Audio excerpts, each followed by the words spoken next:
अस्सलामुअलैकुम नाज़रीन, आप देख रहे हैं प्रोग्राम पुकार और मैं हूं आपके साथ अनीला ज़का। आज मैं मौजूद हूं फैसलाबाद में, जहां पर दोस्त ही दोस्त की जान का दुश्मन बन गया। जी हां, उसने अपने ही दोस्त को महज चंद पैसों का बहाना बनाकर कत्ल कर दिया। लेकिन असल कत्ल की वजह क्या थी, ये आज टीम पुकार बेनकाब करेगी। मेरे साथ इस वक्त वो बेबस बेवा मौजूद हैं जिनके शौहर को महज चंद रुपयों की खातिर उन्हीं के दोस्त ने कत्ल कर दिया। क्या मामला था, दोस्ती कितने अरसे से चल रही थी, फिर आखिर इन्हें पता कैसे चला कि इनका शौहर अब नहीं रहा। इन्हीं से सब कुछ जानने की कोशिश करते हैं ताकि इंसाफ के तकाज़ों को पूरा किया जा सके। अस्सलाम वालेकुम जी। सबसे पहले तो जी मेरी जानिब से, मेरे पूरे इदारे की जानिब से, मेरी टीम की तरफ से हम जितना आपके साथ इज़हारे अफसोस और हमदर्दी करें उतना कम है, क्योंकि बहुत बड़ा लॉस है आपका। पूरे पाकिस्तान की तरफ से मैं अफसोस करती हूँ आपके साथ जो आपके साथ हुआ। हम यही कह सकते हैं कि जिसने जाना था वो चला गया, रब की रज़ा, लेकिन जिसने ये सब किया उसे सज़ा ज़रूर मिलनी चाहिए। वो कौन था, कितने अरसे से आपके शौहर का दोस्त था, असल मामला क्या था? मैं जानती हूँ आप गम में हैं, लेकिन ये तमाम चीज़ें हम आपसे सिर्फ इसलिए जानना चाहते हैं ताकि आपके शौहर को इंसाफ मिल सके। हमारे गांव में रहता था, 2-3 साल से थी दोस्ती। हिम्मत रखें। दोस्ती थी, काफ़ी आना जाना था। आपके शौहर क्या करते थे? वेल्डिंग का काम करते, मेहनत मजदूरी। वो भी यही करता था? नहीं। अच्छा। वो प्रॉपर्टी डीलर था। कितने बच्चे हैं आप लोगों के? मेरे 4 बच्चे हैं। ये चारों बच्चे आपके हैं? ये बड़ी बेटी है? जी। अच्छा, और सबसे छोटी ये बेटी है? हाँ जी। अच्छा, फिर आपके शौहर की उसके साथ दोस्ती कैसे हो गई?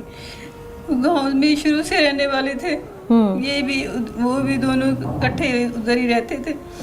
लेकिन 2-3 साल से दोस्ती ज़्यादा थी, इनकी आना जाना था। लेकिन पता नहीं बीच में क्या हुआ, मुझे नहीं पता। ना बाहर निकले हैं घरों से, ना कभी पूछा है।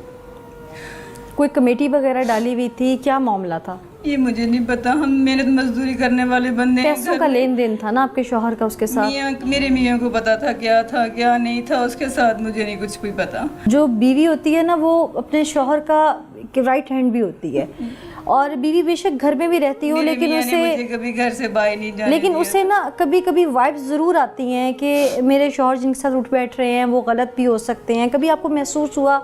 ऐसा कभी महसूस नहीं हुआ। आपके बच्चे बेटे हैं, कभी आके उन्होंने बताया कि मामा वो आदमी हमारे बाबा का दोस्त है, वो ऐसा है वैसा है?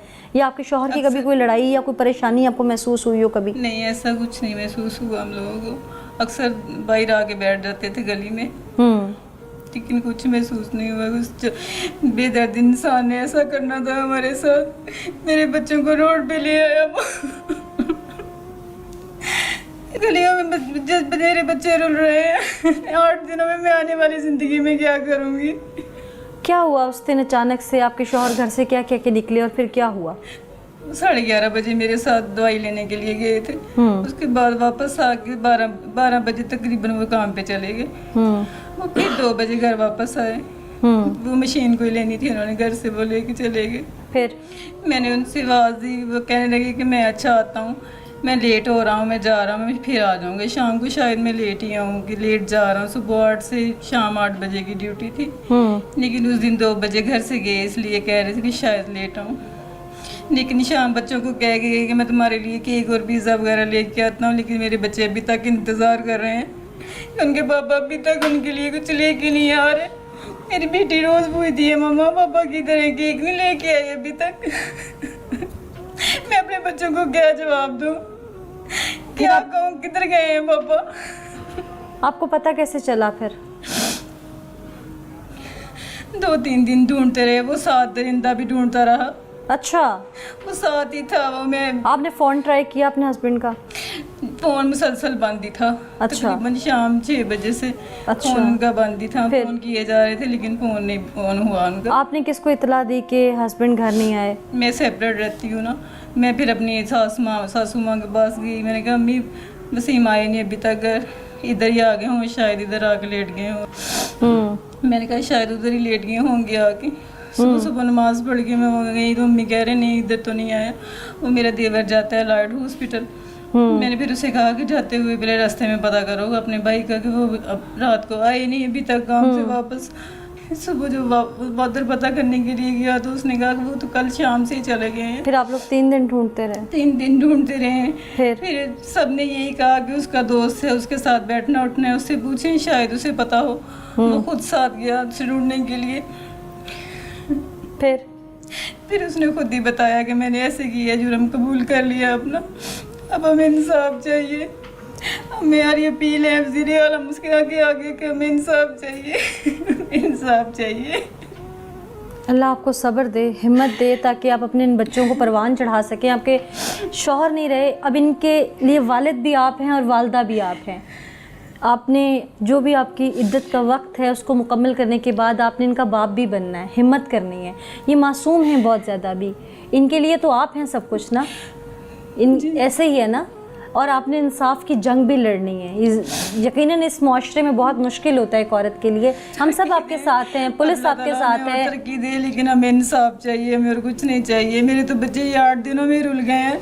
मैं आगे आने वाली ज़िंदगी में हिम्मत रखनी है आपने। बासियत औरत में आपको समझा रही हूँ कि आपने हिम्मत रखनी है और इंसाफ की जंग लड़ते रहना है, कभी भी डर के नहीं बैठना।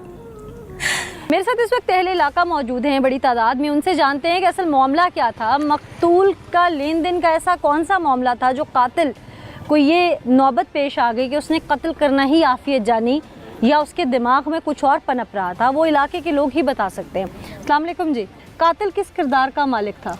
कातिल जी बहुत ज़्यादा बुरा है, बहुत ही ज़्यादा बुरा है। आप देख सकते हैं कि उसने कैसे बहुत ज़्यादा दुख दिया है, बहुत ज़्यादा बेदर्दी से ज़ाहिर है उसने कत्ल किया। बेदर्दी से उसने कत्ल किया है। और हम चाहते हैं कि कड़ी सी कड़ाई उसको सज़ा होनी चाहिए। उसने क्यों किया होगा? क्या नशा वशा करता है, कोई ऐसा मामला है? पता चला था कि वो शराब पीता है। यानी कि शराबी है। जी जी। तो फिर तो अच्छे किरदार का हामिल नहीं है। हाँ जी, नहीं बिल्कुल। आप भी यहीं के रहने वाले हैं। जी, जी। जो कत्ल हो गया है वो कैसा था?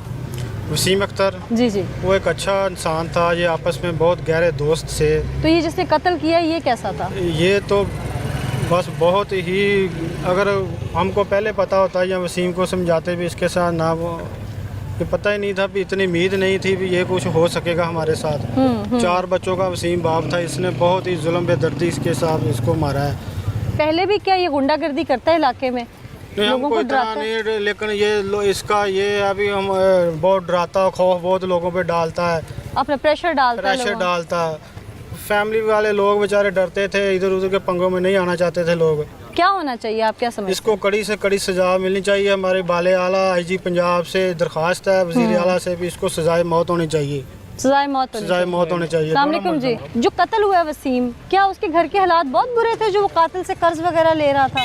जी, इस तरह के तो कोई हालात हमने नहीं देखे, ना कोई इस तरह की बात थी। मेहनती बच्चा था और इज्जत की रोटी कमा रहा था। तो कोई पैसे वैसे देने थे उसने कातिल के? ये तो इस चीज़ का ये हमें आप नहीं लोगों पता, को इस इल्म चीज़ का नहीं है? इल्म नहीं है, लेकिन जो भी किया है ना इस बंदे ने बहुत बुरा किया ये है। वैसे ये किस तरह का बंदा है किरदार के तौर पे? किरदार के लिहाज से अब देख ले, जिस बंदे ने ये काम किया उसका किरदार कैसा होगा।